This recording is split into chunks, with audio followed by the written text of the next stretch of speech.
just that it was hugely important. In most of the famous art, the king or other entities were depicted as caring for the tree with special attention, and it had an important spiritual significance. Most experts theorize that it was a symbol of creation.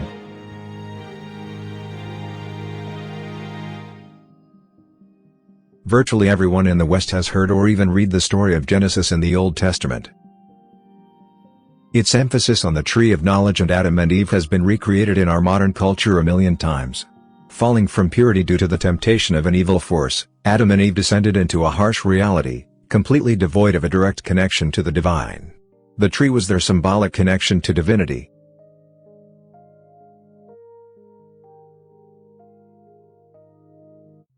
During the cyclic destruction of creation, when the whole earth was enveloped by waters, Akshayavada, the eternal banyan tree, remained unaffected. As the form of a baby, Lord Krishna rested on its leaves. It's even said that Buddha meditates eternally at this spot, and that the Bodhi tree at Gaya is a physical manifestation of its energy.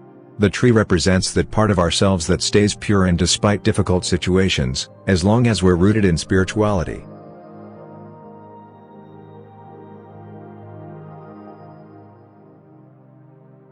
Tamaonchan is what the Mayan called their heaven, which they believe to be a mystical place obscured by a mystical mountain upon the earth.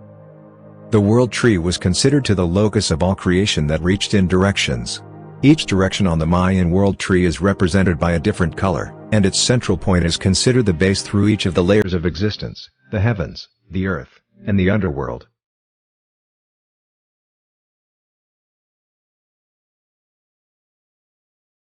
This whole motif is extremely similar to that of Christianity.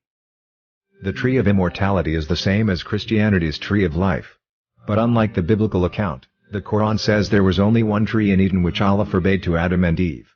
After they were tempted by the evil serpent to eat the fruit of the tree, they were banished from their divine connection and left to their own devices.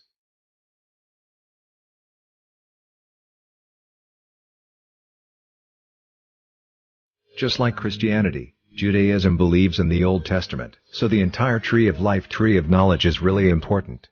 But unlike Christianity, Judaism has fascinating symbolism in the form of the Kabbalah representation. You'll also notice this looks very similar to the Assyrian tree of life. Some people believe this was one of the original forms of Judaism, and that it borrowed the tree of life and adapted its own symbolism.